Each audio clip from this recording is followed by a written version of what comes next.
আপনারা দেখছেন ২১শে টেলিভিশন। শীত আসার আগেই শিশুদের ঠান্ডাজনিত রোগের প্রকোপ বেড়েছে।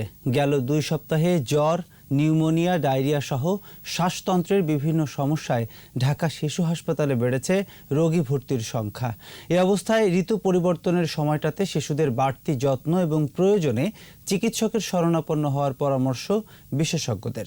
বিস্তারিত জানাচ্ছেন স্মৃতি মণ্ডল। প্রকৃতিতে শীতের আগমনী বার্তা, সেই সাথে ঠান্ডাজনিত নানা রোগের প্রকোপও বাড়ছে। ঋতু পরিবর্তনের এই সময়টা ঝুঁকি আছে শিশুদের নিয়ে। সূর্যকে নিয়ে কয়েকদিন ধরেই হাসপাতালে তার মা। সর্দি কাশি ছিল, শ্বাসকষ্ট দেখা দেয়ায় শিশুটিকে হাসপাতালে ভর্তি করে পরিবার। ঢাকার শিশু হাসপাতালে অন্য সময় প্রতিদিন রোগী আসত ১ থেকে ১৫০। গত ২ সপ্তাহে সেই সংখ্যা বেড়ে ৪০০ থেকে ৫০০-তে দাঁড়াচ্ছে। ৬৬৪টি শয্যার মধ্যে ৫৫০-ও বেশি শয্যায় রোগী ভর্তি আছে। কাশ ছিল, জ্বর ছিল, এখানে আসার পরে ডাক্তার বলেছে ভর্তি করেন। ভর্তি হয়েছি বৃহস্পতিবার দিন রাত ১০টা বাজে। জ্বর ছিল আর খিঁচুনি ছিল। হঠাৎ করে ঠান্ডা লাগছে, ঠান্ডায় থেকে শ্বাস নিতে কষ্ট হয়েছে।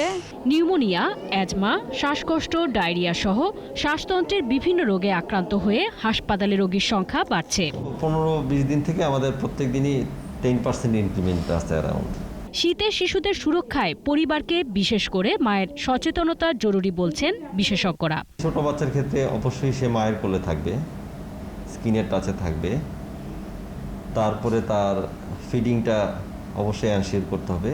সে যাতে শীতে আক্রান্ত না হয় তার জন্য তাকে গরম রাখতে হবে। মাকে তার স্কিনের যত্ন নিতে হবে, ন্যাপিটা টাইমলি চেঞ্জ করতে হবে এবং সর্বোপরি ব্রেস্ট ফিডিং এবং সান এক্সপোজারের বিষয়টাও এখানে মাথায় রাখতে হবে। পরিষ্কার পরিচ্ছন্ন থাকার পাশাপাশি ধুলাবালি থেকে শিশুদের দূরে রাখা এবং চিকিৎসকের পরামর্শ ছাড়া ওষুধ না খাওয়ানোরও পরামর্শ বিশেষজ্ঞদের।